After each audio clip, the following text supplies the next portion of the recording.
So good morning, everybody. We are very happy to have with us representatives of the independent stage in Hungary, Budapest and Greece, Athens and Thessaloniki. And Crete, I would say, I will explain why. Participating in the last discussion of the International Forest Festival under the title Raising Walls or Building Bridges. And this will be explained to you also later on. I will shortly introduce Christophe Kelemen, who is a writer and a theater director, and is one of the two directors of the performance Hungarian Acacia, invited and shown during the International Forest Festival. Judith Barrett, who's a freelance producer. Dimitris Babilis, who's a theater director and theatrologist, also belonging to the independent theater stage in Greece this time, and Irini Amboumogli, who's an actress, but also a social researcher and acting also in the field of theater activism, or interested in this field. So it will be very interesting to discuss further. I would like also to introduce the two members of our artistic committee at the International Forest Festival, Mr. Savas Patsalidis, professor, emeritus professor at the Aristotle University of Thessaloniki and a theater critic, and Prodromos Tsinikoris, who's a theater director, performer, dramaturg, and a very active artist in the field of the independent stage in Greece. Welcome, everybody. And I think we shall begin by trying to, in a way, make a map or ask you what you feel the independent theater stage in your country, I mean, Hungary and Greece, and how does it work to be a member of the international theater stage, and what it is to work as an independent artist in your country. Christophe, would you like to share with us your ideas, Yes, so in Hungary, there is a, so in Hungary, first of all, the whole theater scene is a little centralized in Budapest. So there is Budapest and there is the other parts of the country. I could speak about more about the situation in Budapest in the independent scene. I think it's very rich, and there are lots of rich in a artistic way, and there are lots of independent groups who could make theater, but of course the financial system is not always makes the best circumstances for working there, and there are lots of so now we have this whole big topic with our government, our Fidesz government in Hungary. They have a very special kind of culture politics, and now I could say the independent scene could become, we could say, an enemy in this whole system. It's not so opened, this to say, but as for example, how the different NGOs, how they have lots of restriction. It's very similar in the independent scene, that who are these people, where could they get money, and it's so in the right wing culture politic, they are saying that there are too many independent groups, and they have much more or very, very good circumstances as they think or as they communicate. But I think it's always harder, because the financial possibilities are became more and more, how could say, Judith, could you help me? So yes, diminished, difficult. I mean, the financial, the possibility to find money, you mean, to make yes. a production becomes even more difficult. Yes. It's more about being a polarized system, that after 2018, the regime openly states that they are building a cultural policy to somehow come around their political system that was ready by that time. And this is a really ideologically determined cultural system or context or era. And it means that the whole cultural financial system is very polarized, and that by just shifting support from based on this ideological I don't know, policy, then most of the independent scene now exists from project to project, from different grants, and it's a very precarious existence. I think it was easier to build some kind of structure. So for example, a company, and not just work with the different groups in each project earlier, but now it's getting harder. But there's a lot of money in culture. It seems like a contradiction, but for the independent theater scene, it's getting less or more competitive with the new actors in the scene who are applying for money, who are sometimes it's not really clear if they should really apply even according to the existing different rules of these grants.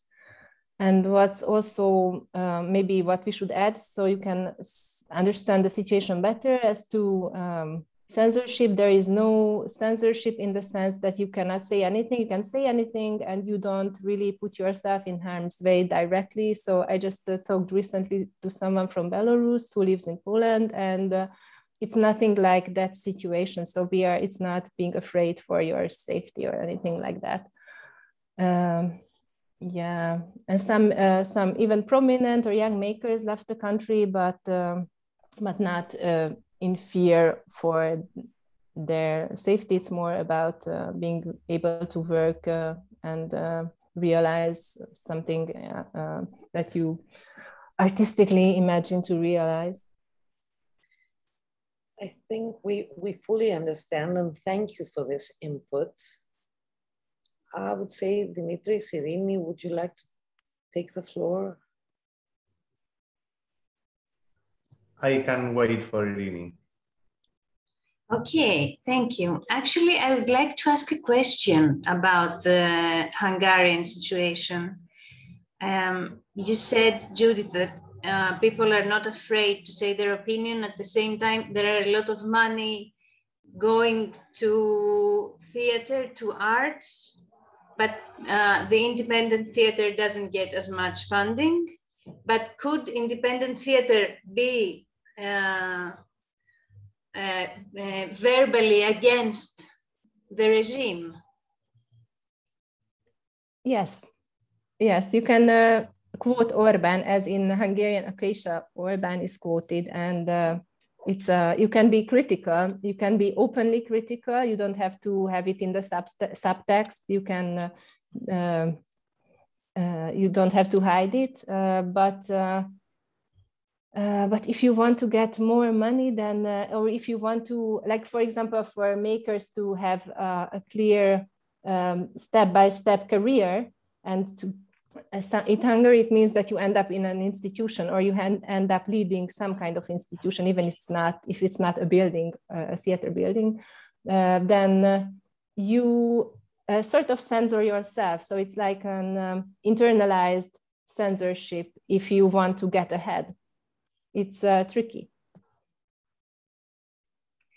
Yes, Did I answer your question? I understand. So in the end, it's like what you say, it's self-censorship, or you have to go with the flow in order to get government funding. Yeah.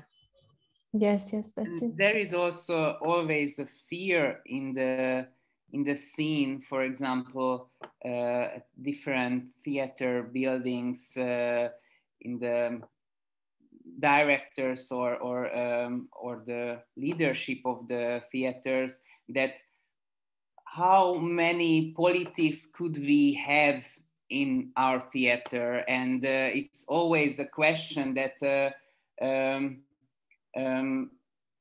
that these people who, so the self-censorship is in their mind also, and it's always how the situation is always changing in Hungary. It's always a question that these people, what they are experience from this all thing, and what they are decide after worse and worse things what we have in Hungary. They are saying that okay, it's not important that how long could we have, for example, this theater building.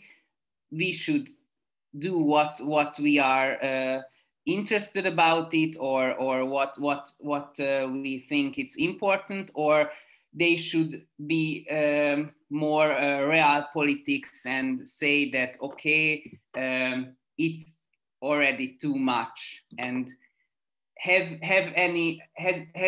do you want to, for example, ask an artist that, do you want to have any political topic in your performance? And I heard stories about, for example, there is a very prominent place of the independent scene where the director asked that, so the leadership asked the director that, do you want to have any politics? And after that they said, okay, it's not okay for us. And they asked the director, who made always political performances.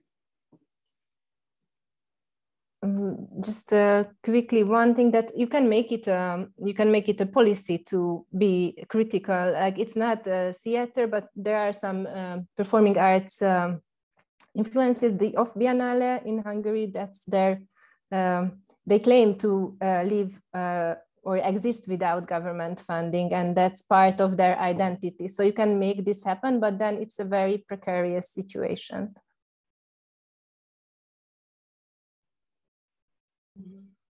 Yeah, we see. We see. So, but we should, I think we should add also that, for example, there was this situation a year ago in the Hungarian University of Theatre and Film Arts at Budapest. I don't know how much do you heard about it, but there was a big so the government decided to change the whole leadership of the university and change the whole system of the university system in Hungary, and there was a big resistance against that in the university also, and in the, could we say, in the society. And in the university there was a big barricade. Is it okay, Judith, the word, so barricade, could we say it? So the students don't leave anybody inside the building of the university, and it was more 2 months long, this whole barricade, and for example, this act was a very important thing in the Hungarian theater field, because it shows that there is a new generation who want to be more political in the whole theater system. It's also a thing what people say, that the new generation or the young generation is not care about a lot about politics, but in this case we saw that they are very deep inside this situation, and they try to have or make an impact in the situation to change this whole decision about the leadership, but they couldn't earn anything. So it was after the COVID situation became harder, they should left the building, and now the new leadership is already there, and lots of students left the university because of this situation. Would you like Dimitri or Irini to give us of course, yeah, put on the Greek situation? I mean, the Greek parallel. Yeah. So first of all, let me thank you again for inviting me, and it seems really strange to participate in a discussion with people I have followed and admired for years, like my almost teacher Savas Patsalidis, but I will skip to my opinion straight away, not to create more awkwardness. So I'm very interested to hear our colleagues from Hungary, because I see that more or less we face similar questions, but in a completely different terms. I mean, money, restrictions, self-censorship, the polarized scene, precarity, of course, are themes that are questions that we constantly face in the Athenian, let me say, independent theater scene, because unfortunately, other than a couple of theaters in Thessaloniki and 1 or 2 in the rest of Greece, the first thing we should put down is that when we talk about Greek theater, we talk about 90%, not to say more, or 80% of Athenian theater. And this is already a thing, but I will also skip this and go to my understanding of the situation. So we have to divide it at least in 3 periods: before Corona, during Corona, and after Corona. If we can say that now we believe that we are in after Corona period, or we try to see what after Corona period will be. So before Corona, the independent theater scene was extreme in numbers, but unfortunately not that extreme in quality. So we had, in Athens at least, 250 theater buildings, and when I say buildings, I don't really mean what you may think of as a theater, but as a space that people would perform, and more than 1,700 performances the last year that theater could be presented in the public. And these extreme numbers for the theater community of Athens was due to, let's say, a lack of slowness that would support people artists to further research and develop their projects. On the contrary, we had to produce again and again in order to have a chance for some money, either from institutions, or if the performance was a success financially, from the public. And this puts me in thinking on the word of independent. I mean, I wouldn't say that, in my understanding, such a word really exists, because art should be dependent. It should be dependent, first of all, from the audience. It should somehow refer to it and not be self-centered. But at the same time, I completely understand the discussion between institutions and centralized, institutionalized art, and what happens in the vibrant and boiling scene of small groups and small spaces, most of the times in the lower part of a building, underground and stuff.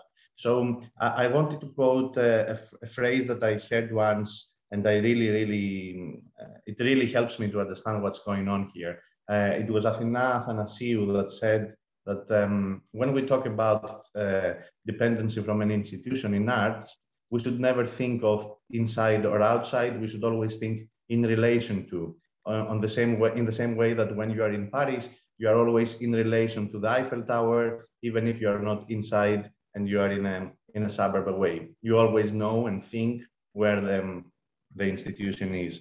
And I think that this describes a lot what's going on in Athens. So unfortunately or unfortunately, the most radicalized performances you will meet most of the times will come from a group presenting their work in an institution, because having of course the money, but also let's say the moral and public support that what they will do will be somehow defended. Most of the times you will see a rather provocative performance initiating there, and less, unfortunately to me, less times this will appear in an independent stage. And this was, of course, the situation before Corona, because what we should totally mention in order for our friends from Hungary to have the bigger image is that during Corona, we had a Me Too wave that somehow, let's say, how we call it, shocked and really shifted and moved the theater scene, since directors and actors with huge power into publicity and art as well, they were found, I'm not sure if my English are correct at the moment, but they were somehow accused for completely unacceptable behaviors, from harassment to rape and to other things that I'm not the best to describe in English. But it was such a wave that I'm sure it somehow leads us to what follows. And what follows, I would say, is, at least to my eyes, is a somehow wide disbelief that institutions will always be the place, or major names, major directors, major artists will always be the place for us to put our work under, since we knew, most of us being witnessing or even experiencing their behavior, my English are poor at the moment, them harassing us. we can now be, I would say, more, let's say, powerful and strengthened to present our work outside these toxic environments that for most institutions had been. And of course, there are good exceptions to that, mainly concerning people, because you cannot identify an institution being toxic or not non-toxic. It's the people that run it that will create this atmosphere. But I think this environment, together with the common situation of precarity for the last 13 or 14 years at least, somehow is being exposed not only in terms of money, but also in terms of the overall conditions under which you present your work. So personally, it has happened that I have been invited by Prodromos and his colleague back then, Anestis, to the experimental stage of the National Theatre. I have presented my work on Athens Cultural Center. I've been subsidized the last 2 or 3 years from the state, but none of these questions, should I say, that do not respond to my everyday discussions outside of work, and questions that I have to deal with and to practically resolve and suggest during the work itself. This will be my last phrase on that.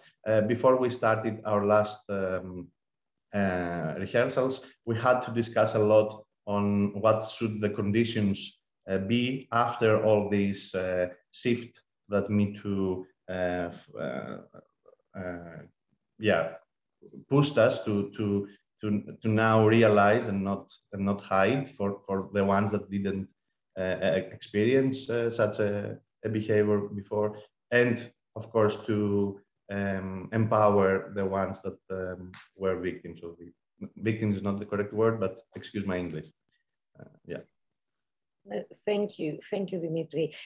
Before shifting also, because the word shift is very popular now, I mean, during the discussion, it seems that a need for a shift or shifting little by little is the word change.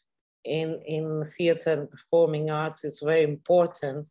And before, also the word political was underlined during our discussion.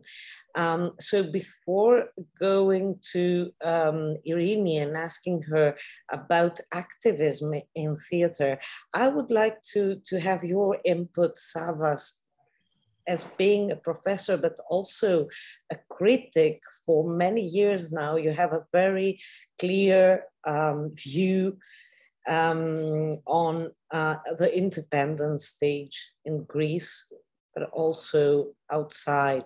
And of course, Prodromos, your own experience and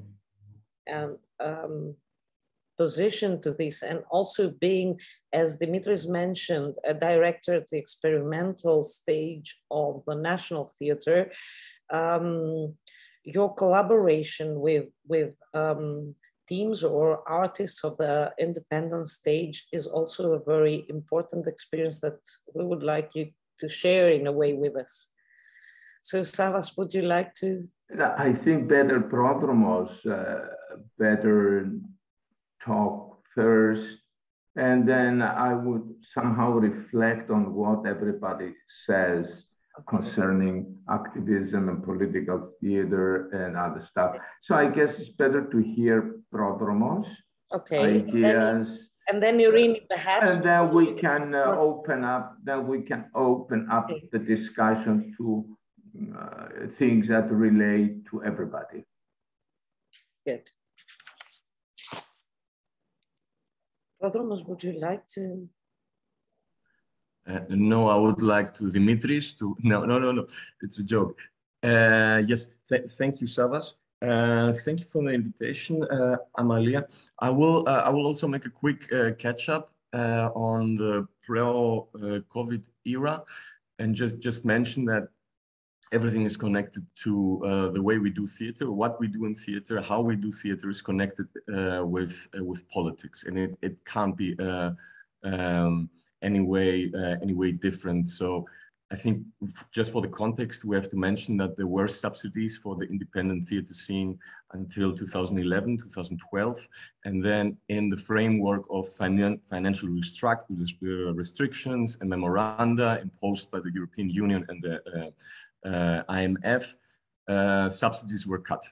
So, and they didn't reappear for a long time, which was 7 or 8 years. So you have to imagine a very vibrant scene, which was the Athenian or the Greek scene, mostly the Athenian scene 10 years ago, which was suddenly without any support, financial support from the government. So what you had was actually 1 or 2 institutions that were running during the winter season, which goes from September until May, which are in Athens, the National Theatre, the Onassis Culture Center, and in Thessaloniki, the State Theatre of Northern Greece. So you have only these 3 who are either funded by the state, or they have their own financial means. And after that, you have nothing. So even if you are if you were a very successful director by then, 50 years old, male, white, and so on, you didn't get any money from the state. No one got anything. So it was tabula rasa. And when it's tabula rasa, not everyone can do theater. It's not like only the few will continue doing theater, but it was the other way around, that everyone did theater. And and more people started to do theater, which is a very understandable need. And actors, directors, set designers, and so on, they had to produce even more. So if you cut funding from a vibrant theater scene, the result will not be less performances. You will have more performances, and you will have people like Dimitris, who I know, who will do one piece and then another piece and then another piece. No, I'm just using Dimitris as an example, just in order to survive. And then, of course, you will start thinking in very commercial terms. You will not think about what is politically relevant, what is only socially relevant, and so on, but you will also think about, okay, how can we do this show to be a financial success? What does the public need? What does the public want? Does it want to be entertained? Does it want to be bothered? Does it want to be, does it want a vegan theater, as Castor says it, which is good for your health, but it will not do anything. Yeah, it will not disturb you in a way. So that was the time when we got invited by the artistic director of the National Theatre, Stathis Libathinos, to run the experimental stage of the National Theatre in Athens. And our first thought was that we have to somehow support these young directors who don't have any funding. And we have to invite them to our stage. And even if we can, with a very limited budget, invite 3 or 4 of them onto our stage, because we think that even if they are totally different in their way of directing, in their way of how they conceive theater and what the role of theater is in today's society, we have to invite them. This is our mission. We have to support this young generation of people. And yeah, that was also the reason why we left. The limited budget was also the reason why we decided to quit the stage. But I wanted to say that in regards to what you said, Dimitris, about that you it's rather possibly that you will see political or radical performances inside of institutions. That may be the case, but the artists invited to the institutions doing that, they started somewhere. They didn't start doing something else which was completely different from the reason they got invited to. And I think when they leave an institution, because everyone knows you will never stay there forever, I think they will continue doing that. So it's like a short break of reality, I guess, in a way. So subsidies returned 3 years ago, and it kind of looks that it goes back into a situation which we had 10 or 15 years ago. I see that there is a turn in a very conservative turn into what artists put on stage, or what they are forced to put on stage, because they may think that this will be more commercially effective. But I think with subsidies returning, and even higher than 10 years ago, with bigger amounts, higher amounts than 10 years ago, I'm trying to be optimistic that we go into a right direction. Plus the after effect that the Me Too movement had in Greece, I think that before we see better shows, we will for sure have better rehearsals. We will have better communication with the people on stage. We'll have better co-working conditions. And maybe for the moment, that is more important. I mean, maybe the question of how to do theater and how to do it in a better way, in a more equal way, in a more direct, democratic way should be our first concern. Before then we make another performance that will change society, or that will change the world. Maybe it already starts when nobody is looking, when there are no viewers in the room and it's just us. And this us, of course, then influences and affects what others will be doing.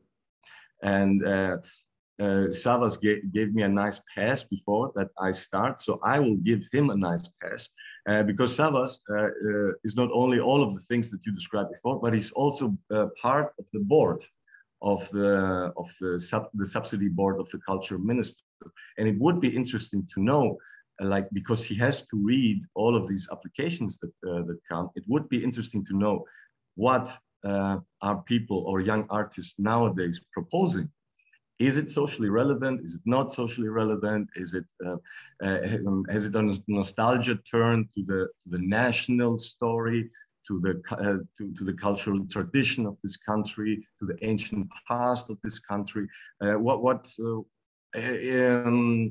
you want, Savas, what are your impressions in that? Thank you. Well, I guess it's my turn to just comment generally on, since I'm the senior member of this gathering, it's always nice to sit back and listen to younger people, how they reflect on their own situation and what they face.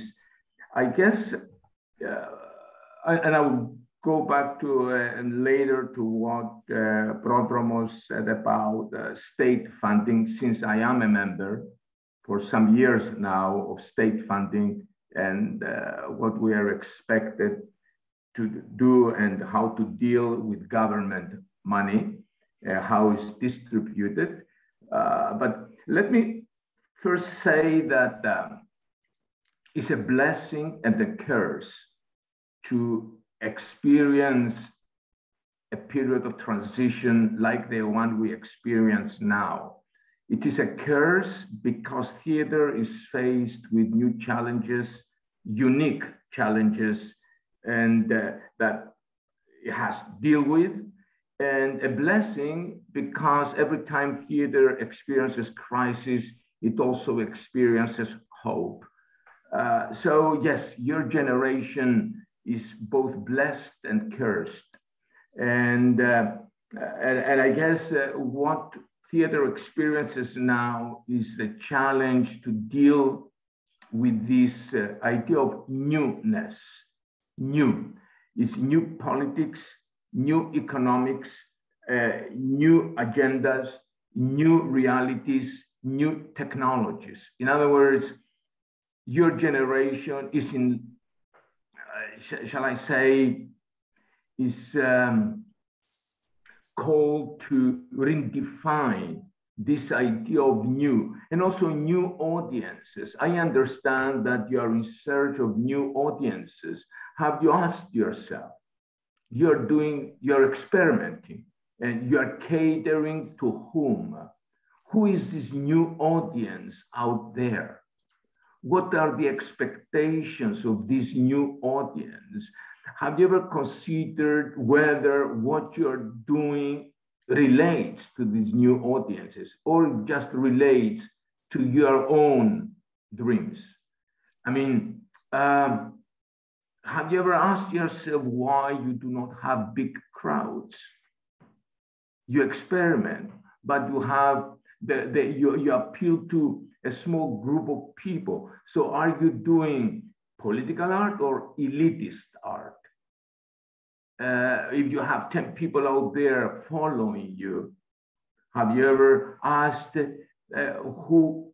what kind of an art you're expected to do at a time when everything is politics? It is not just committed art that is politics. After all, theater is political. A comedy by Neil Simon is political. A comedy by Alan Ayckbourn is political, heavily political, more political than documentary theater. So what is politics? We have to understand whether politics is possible at the time when technology is politics. So theater has to go past the politics of everyday life in order to rediscover politics, because the politics of everyday life is determined by the politics of technology. To use a mobile phone is political. To use your computer is political. So once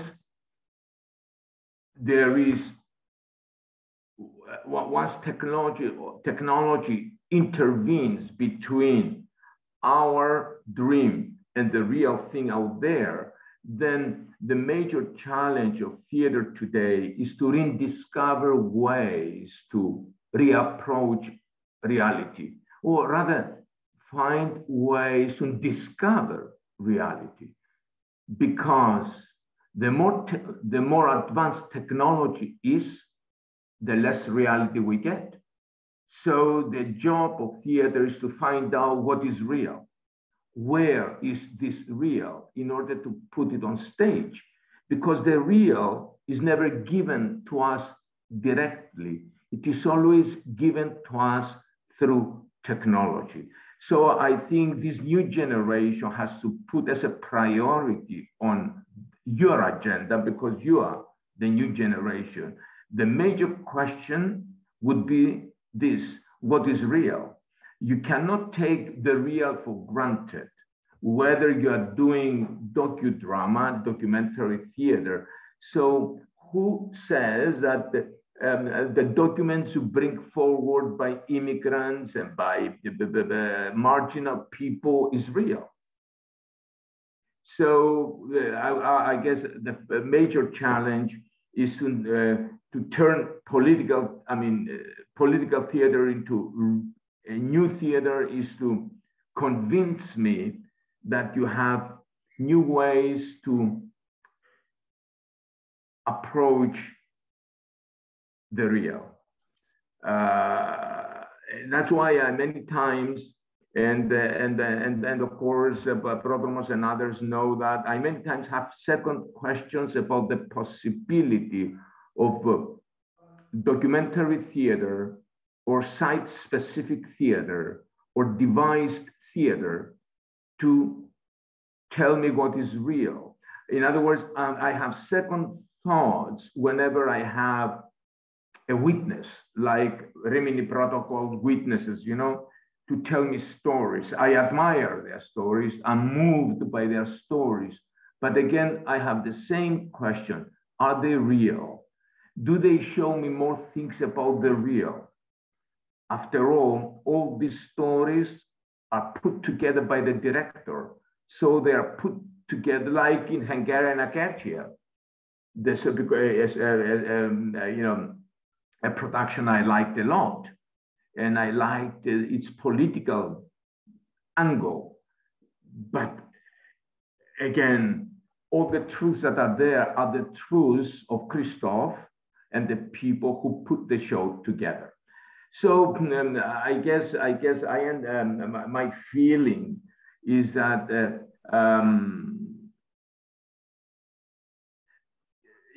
this new theater requires the rediscovery of theater.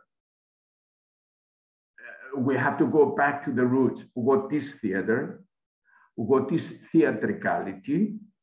And then what is real? What is identity?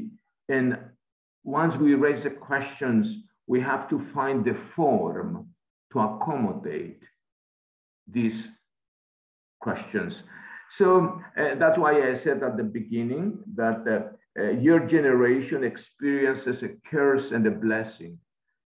These contradictory things that are inevitable when theater experience is in a state of transition. Like nations are in a state of transition.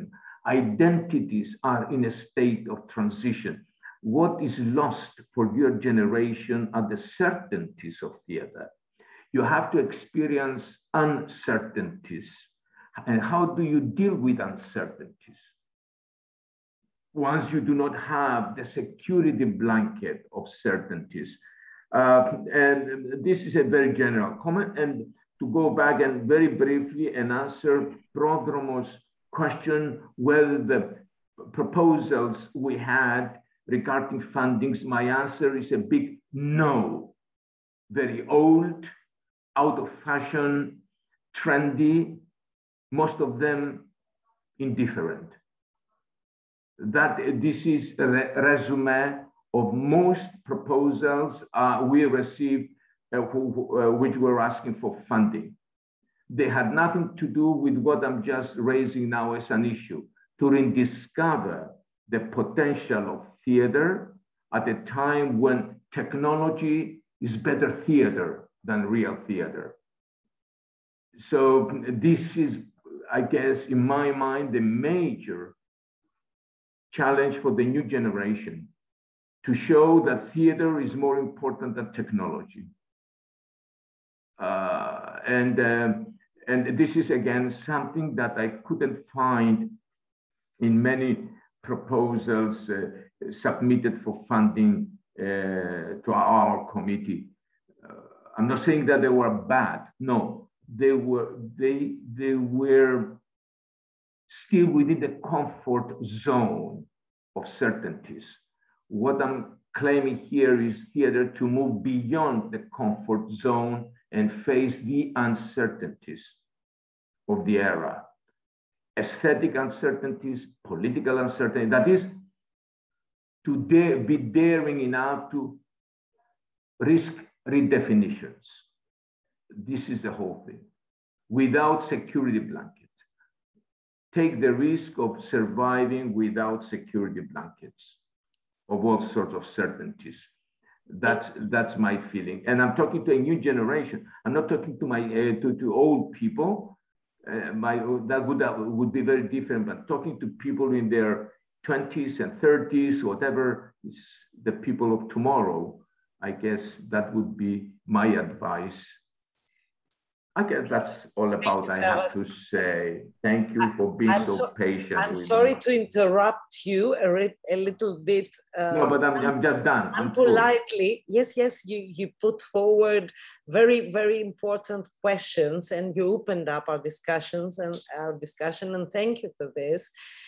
Very, very important questions concerning this transition of theater and performative arts. I will keep this. You mentioned creating or searching for new audiences, and how being political, and of course the issue of technology intervening in this procedure of reaching new audiences. And I would turn to Irina Boumoglu to ask whether theater activism is on the one hand political, but on the other hand also reaching for audiences that are not the traditional audience of theater. I mean, reaching people that would never perhaps go to theater. Yes, thank you, Amalia, for this question. And I will answer to this, and also to the proposition of Mr. Pastorlidis about rediscovering the potential of theater and how we should, let's say, see how we can include and propose new realities, because it's not about theater being real. Doesn't mean for me that the reality is only one. We have many realities. As we have the reality of, I will go a bit back very briefly, of the independent actress, because we discuss about independent theater and we always have in mind, I realize, independent groups, but there are the independent people that are very exposed to exploitation, to harassment, to insecurity in general. Anyway, so this is just a point, and to be a bit provocative, I'm very glad that Me Too, that feminism and Me Too is à la mode, as we could say, that it's in discussion right now, because we hope that something might change. I mean, I would expect that things would be different in small groups, but we see that this is everywhere. Nevertheless, because feminism is my point of view in activism, the question for me is not just to bring on stage things that are political, because I agree that everything is political in theater anyway, but how to use theater to go to decentralize.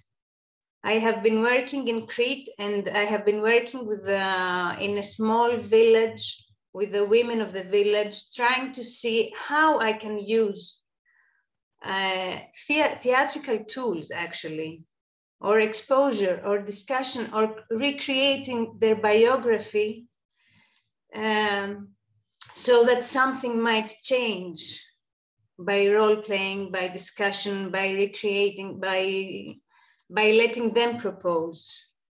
And I would say, just as a bridge to go to the next subject, because I see that we don't have a lot of time, the concept of artivism, which is, I hadn't heard of it before this year, and it's a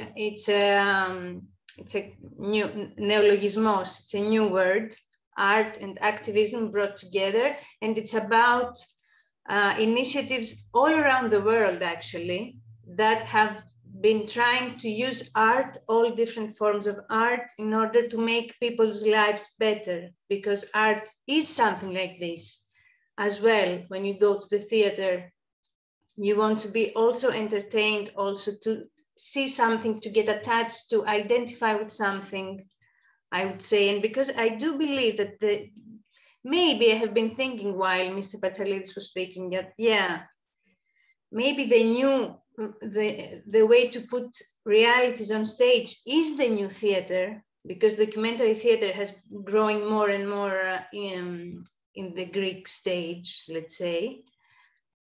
Yeah, I have been wondering, maybe this is the new way to approach, to use arts and to go to people instead of creating something and wait from the people to come and see what we are doing. I see. Thank you, Irini. I would like Christoph to have it's a long time since we last heard him, so I would like to have his input also in this question of reaching the audience, of putting forward political issues and being able to affect people. Do you believe that? I mean, for us, for the Greek audience, Savas Patsalidis also mentioned it. Hungarian Acacia was a very strong performance. I mean, it affected us a lot. What is the situation in Hungary? I mean, and not only with this work, but also in general with your work. First of all, do you feel it as activism? Do you feel that your work could be under the title activism, or does it operate as activism? And on the other hand, what impact does it have to the audience or to broader groups of people? I think that in Hungary, in our theater tradition,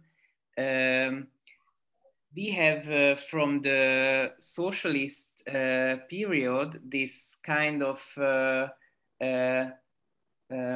double line theater communication, that we are playing Richard III and we are speaking about the leadership of the country. And I think we have this double-line tradition till now, and I think the lots of people in the audience like this thing, and for me it's more interesting to find a new way of communication about political questions in theater, because for me it's already first of all I know it already. I feel that it's not so effective. It's more like, for example, in Budapest, in a bubble of liberal leftist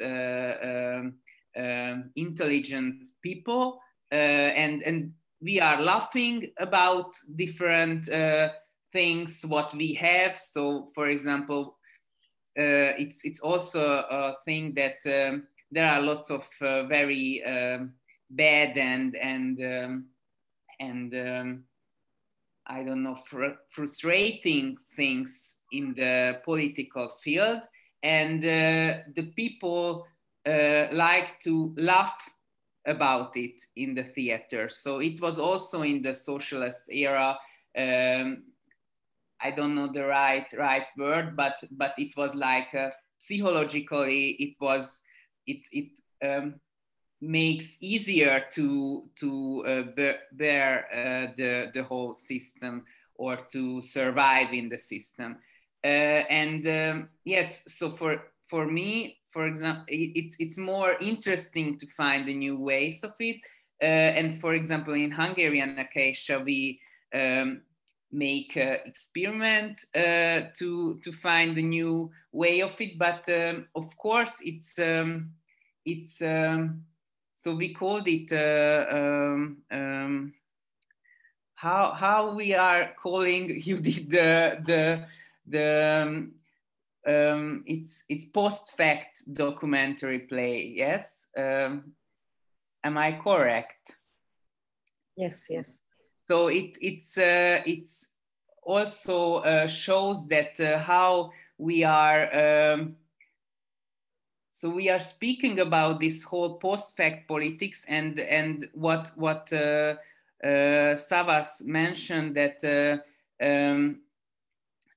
so it changed a lot. For example, what we are calling a document. I'm really interested about this whole topic, and I think so we couldn't say now this word document to think about this is authentic and this is the reality what we have in the document. I also made a performance about the state security system in the socialist era, and I saw also in this materials that we couldn't find truth from these documents, and we was interested about it in the Hungarian Acacia. So how we could shift and hijack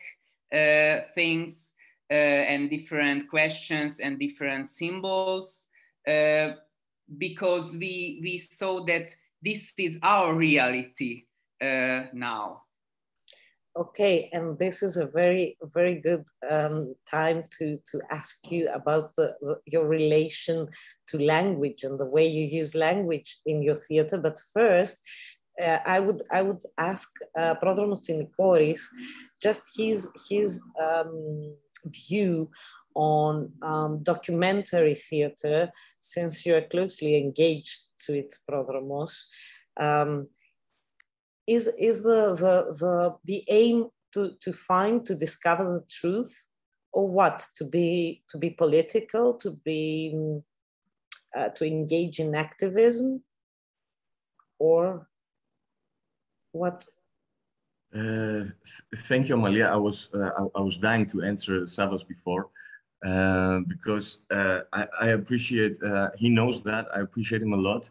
And we have this ability to, even when we disagree, to do it in a very civilized way, which is a capacity that I think we lost thanks to technology, by the way. And what I wanted to say is, there are two questions that sometimes go a lot through my mind. I don't know where, I can't remember where I read them. One is, how much reality does theater need? And the other one is, how much theater does reality need?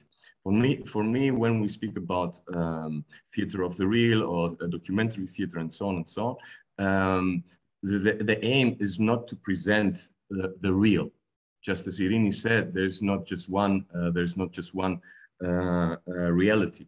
I don't think that these kind of performances have the aim to reproduce or to mirror society. I think what they do, or what they want to do, or what they hopefully achieve, is that they reflect people who are not even visible in the mirror, that don't have a place in the mirror. They are not inside of our, or in our viewing field. They are not visible. So what for me documentary theater does is that it's always looking not for the story of the migrant or the refugee, where Savas may say, this is it real or is it not real? It's cut by the director, it's edited by the writer, and so on and so on. But what it does, it brings to the stage alternative stories. Until the more alternative stories you have on stage, the more stories you have that you are not used to, that are not being reproduced in the mainstream media or in all day life, the more it's possible to create alternative narratives. And I think this is what it makes it political. I have nothing against commercial comedies, but I'm questioning, okay, how much are they reflecting what is happening in society, or how much are they speaking about a society or a utopia that we as artists dream of? How diverse are they? How including are they? And of course, in this regard, I think it's also the role of public theaters and national theaters to play their part as well in this search for alternative stories. Because if they don't, and it's only up to 3 or 5 people, like, okay, let's make a group, Dimitris and Irina, and we will co-work with Judith and Christoph from Hungary. We will always be the underdogs, and it will always be perceived as something elitist, which it is not. I think we all made performances which were quite successful, but it's more difficult to do them because you start again and again from research and so on and so on. So where I wanted to finish is that in this quest for alternative narratives, it's for sure needed that national theaters play their part as well, and they don't just reproduce what we already know is theater or has been theater in the last 50, 70, 80, 100 years. Because society, as you said before, Savas, it changes. The way we speak, the way we interact, everything changes. And I think that the repertoire of the theater should also change. Thank you, Prodromos. Amalia, can I add a footnote to to all these interesting things that Prodromos said? Yes, of course, Savas. Let me say just that because we have just passed.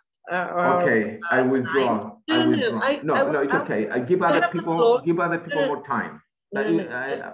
No. Just to say that we will have a last circle of your views, and I would like just to also take in mind how in this shift of art, the change of theater, language can play an important role as, for example, Christoph and his team and his his collaborators showed us in Hungarian Acacia, or in some other way. I mean, the shift in meaning, the change of meaning of words could help in this change of the way theater affects or talks to the audiences. Savas, please have the word. No, I think it's much better to hear Judith and Dimitris and Irini, their views, and I'll be more interested in listening to these people than listening to myself, you know. No. Better sit back and listen to Judith and the other people on, you know, that have joined us today. You could always comment in the end. I mean, you could always comment and make any notes. Please do. I mean, either now or in the end. I just wanted to add something to what Rokama said about the role of national theaters in relation to the new. The national theaters all over the world do not cultivate the new; they appropriate the new. The new is the job of the alternative theater to produce, and that is the danger of the alternative theater. Once it is subsumed and appropriated by the national theater, it becomes national news, and it is no longer alternative news. This is a catch-22, as we say, situation. I mean, if you go to Onassis Center, a stage, you enter or to national theater, your experimentation becomes, from being revolutionary, becomes aesthetic experience, because the national theater or stage are dominated by the dynamics of the aesthetic. So I find it a fascinating thing, this confrontation between the new produced by the underground, the alternative, the marginal, and how the national theater is always there waiting for the alternative theater to provide it with something fresh. That's how national theater survive, at the expense of the alternatives. And anyway, I stop here because that might open a huge discussion. I don't want to go into that now. We don't have the time. But it's very important that you underline this. So I would say, Dimitris, would you like to have this, to start this last round of our discussion, taking under consideration also the use of language and the semantic shift in words that one can use? Of course, that's how I was thinking to begin with, because of course I know that we can carry on discussing till we are too hungry to continue, but I'm more than let's say inspired by what I hear from all of you, and thank you till now. I just wanted to comment on the word new in this change of semantics that you also referred to, and also to the title of our discussion, having the words walls and bridges. So although I completely understand Mr. Patsalidis' wish that is always too inspiring to my ears, for this quest outside the certainties and the safe zones, the comfort zones as he described, I still wanted to remind us that in the current form of capitalism we live, the quest for the new is the way that the market puts us to watch ourselves and never feel good enough, fresh enough, contemporary enough, or whatever else. And as a good colleague from Germany pointed some 2 or 3 years ago, tango might sound really old-fashioned and old school, and to open a school for tango is somehow it sounds like the 90s. but to do it to a community of a village with old people that never move their bodies in a different rhythm is already new. So I know that the word bridges, not as the contrary to walls, but as a different form to walls, is what this new will mostly lead us to this next, let's call it next and not new, to this next era. And I wanted to give the example that Christoph gave from the wonderful action of the students in the university, where they had been, as he said before, for 2 months building a barricade to defend their understanding of how the university should be working. And I wanted to point out that both tools, bridges and walls, are super important to strengthen and empower our communities of artists, of theater viewers, of scholars, because we have to exclude, I'm always saying this to discussions like this, we have to exclude from our communities what is toxic or pushing or too fast or vague in the newest that demands. But at the same time, we have to build the bridges beyond forms and languages. The last 1 or 2 years, there has been something in Athens, something that I have never read of before, that people with completely different aesthetics, I mean artists, directors with completely different aesthetics, they unite under umbrellas that has to do with art, but it's not about the aesthetic form. And I'm really optimist in the new things that this will produce, that this will lead to, because it puts in the center not art but what. And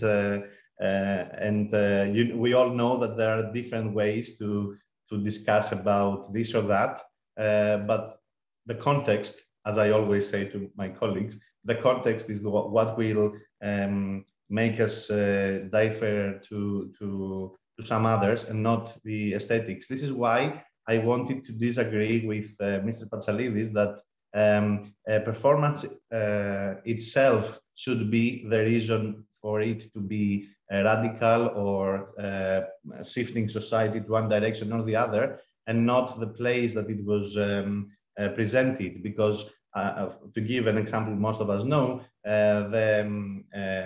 it's impossible to translate that. I'm referring to Ισορροπία του Nas. It's a performance that was in the big news in 2015, am I right, Prodromos? A production of the National Theatre of the Experimental Stage that in terms of aesthetics, 2016. In terms of aesthetics, one might say that it was, let's say, not pushing any boundaries, but the context of which, referring to armed revolutionary groups, pushed the society to a discussion about what theater is, what national theater is, what should be on stage, who should have the right to talk. And I am pretty sure this would have never happened if we hosted this performance in the underground space we have in Athens. Thanks again for inviting me, and thank you more for the wonderful ideas you shared. Thank you, Dimitri. And just to mention that it is the questions should stay open. I mean, we should not answer them. Who should stay behind the walls? Who should go over bridges? Or how we can shift because this is the real question. And for institutional theaters or the independent stage, the questions, I think, in a different context remain the same. And it's very dangerous to answer them emphatically, just to investigate where we could go towards, let's say. Okay, Christophe, would you like to comment on perhaps what Dimitri said, or your own view on how language can be used to be, I mean, effective, to be really, to make theater really effective to the audience? It's something that you do in Hungarian Acacia, and perhaps something you do in your work in general. Yes. My internet connection is not so strong now, I feel, because, but I heard everything what you said, so I try to answer shortly, and I hope that you will hear most of. Yes, we hear you. We can hear you perfectly. So, I think I would like to add this topic that so the language, the question of language, that in Hungary, in the political field, we saw in the last 10 or 20 years that the Fidesz government, and this is not a new thing, so we saw it in the history already, that they change words always, and they make very small changes in words, and they could change, for example, historical narratives of it. As I say an example, for example, at 1989, there was a system change in Hungary, and for example, Fidesz government began to say that it wasn't a real change, and they made the real change in 2010. And this was only I don't know how could I make clear in English that they say that it wasn't so change the word, and it mentioned that or it shows that not the people made the change, the system changed because of any circumstances, and this little thing shows that how could we change our historical narratives, and also how we could make or put a different narrative in the mind of the people, and I think theater has a very big responsibility, that how we are care about this very small thing, and we could say it's a theoretical thing, that how we call it, how we call, for example, the system change, but I think it has in this very small detail, it has all of our social problems. And yes, in the Hungarian Acacia, we tried also that how could we reinterpret the symbol of acacia tree, and how could we use this new interpretations to shows more inclusive way of thinking about, for example, who could be a part of a nation. So yes. Very clear. Thank you very much. Judith, would you like to add something to this according to your experience and collaboration? Yes, thank you. I try to be very brief, just a few comments on what was said before, especially about documentary theater, that looking at the Hungarian scene, I feel it's a way to show different understandings of reality. And I think it's good that they are different and they hopefully open up a space where reflection can happen. And another very important thing in Hungary is theater has, it's a high art, it's considered important. So if narratives or if stories are put on stage, they encourage the audience to discover reality, discover their own reality. Maybe they discover something else, and it gives them models to deal with their reality. And it's worthy of their own attention. I think that's a very important thing that theater can do in this respect. I wanted to mention one more thing about the Theater Academy issue, that it became the free SFA, which is now a working model of, it's a sort of social experiment. They call it the Study Republic. And here I can connect to the language shift question, because it's an ongoing experiment and an ongoing sort of clash in owning language, in defining certain very important terms like democracy, like autonomy, like freedom.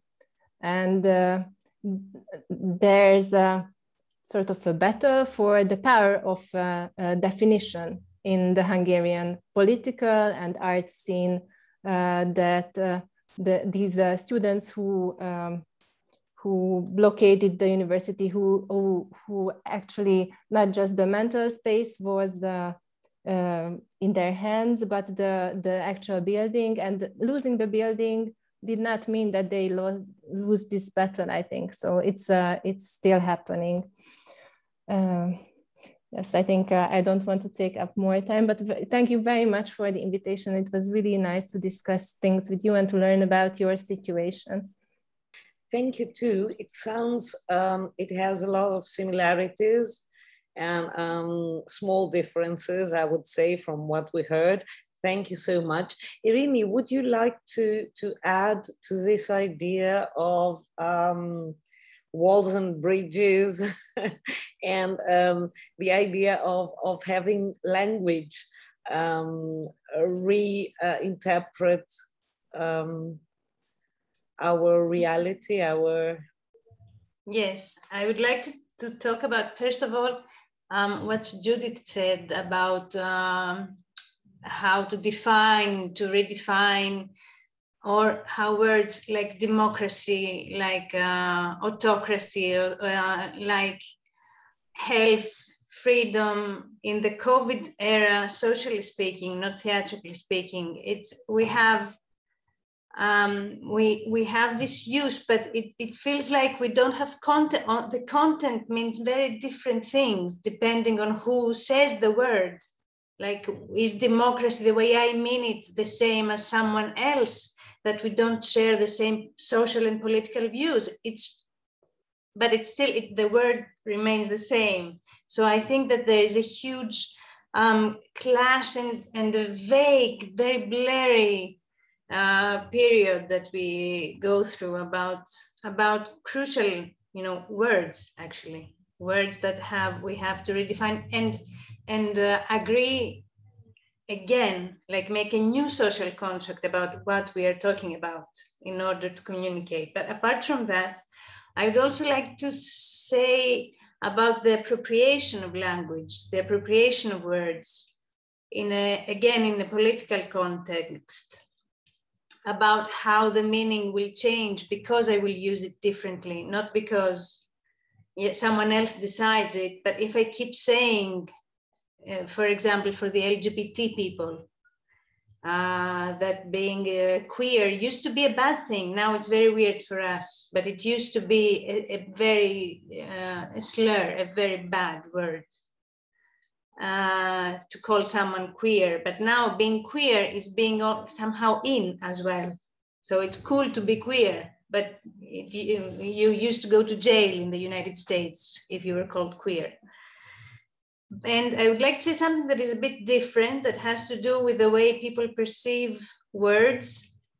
And if you use them smart enough, you can maybe get what you want. Like some months ago, there was an occupation of the National Theatre in Athens by a group of people, but they didn't call it occupation. They called it taking. And nobody said, like, it was fine. It was an occupation though. But because nobody said it like this, and the people that reclaimed the place as a closed space called it like, yeah, we are going to take over this for a while, for like 3 days. Everybody's like, oh, it's fine. And then 1 week later, there was an occupation, cold occupation, of another part of the National Theatre in Athens.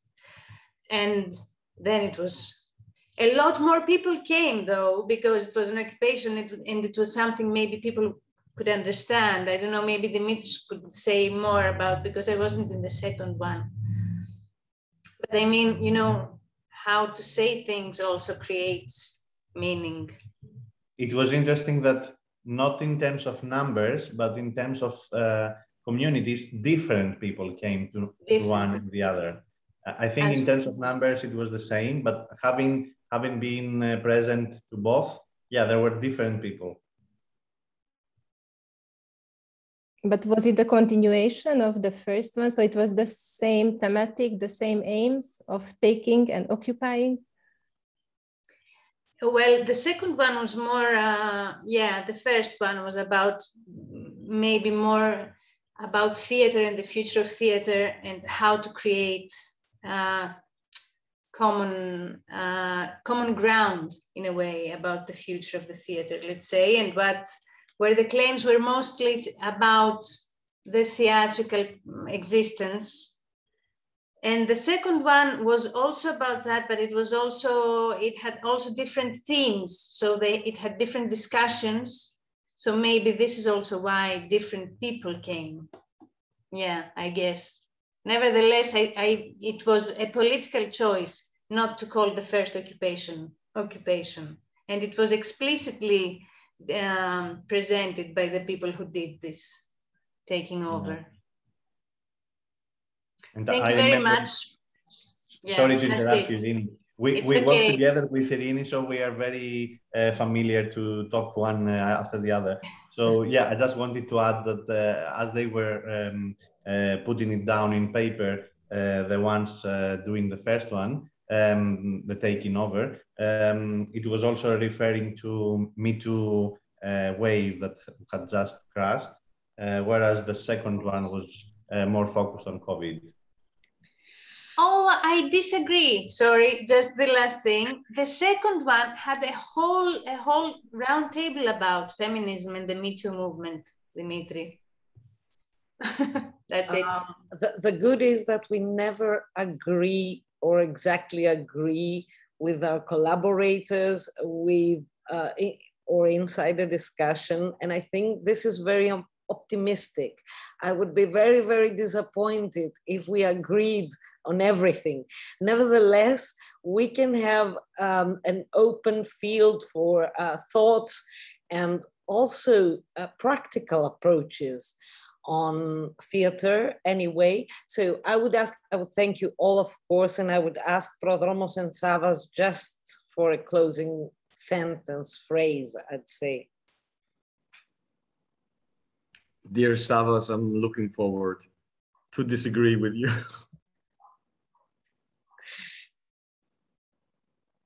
Oh, no, then just say thank you for inviting me. And I have to say to Judith and Christoph that I'm a great fan of Hungarian theater. I watch Hungarian theater a lot. Forte, Maladipe, and many other groups and artists. I'm a great fan of your theater, and congratulations. You have a very strong acting and theater tradition. And I wish you the best. Thank you, Savas. Thank you all for being here with us. And we hope that this is just the first step towards... Sorry, Amalia. I'm really sorry. I have two very quick things to say. First, Savas said something. Okay. No, it's okay. No, very quickly, very quickly. Savas. Sorry, please. Yeah, Savas didn't say anything that I can disagree with, so I'm very disappointed. But I'm also glad to have seen you, to have met you, Judith and Christoph. I'm gonna, I don't know, I think I will do it on the Facebook side of the National Theatre, where the conversation is being put. I will put a link in regards of the FSFA, which was in the news, not here in Greece, but I read it through a German theatre article the last week, because Robert Wilson came to Budapest and he made a declaration in favor of the university and speaking quite political about it. So I will put the link there for everyone who listened to the discussion, or for everyone who wants to follow up what is happening there. It's a German article, but if you scroll down, you will find the English text of the director as well. So it was very nice meeting you. It's a good beginning for the week. Thank you so much. Thank you, Prodromos. Thank you all. Let's hope that we can meet very soon live in a theater, inside the theater, and have the possibility to discuss further, but also to act further. Thank you all the best to you, and lots of success to your work. Thank you for being with us. Have a nice week. Thank you. Bye. Bye.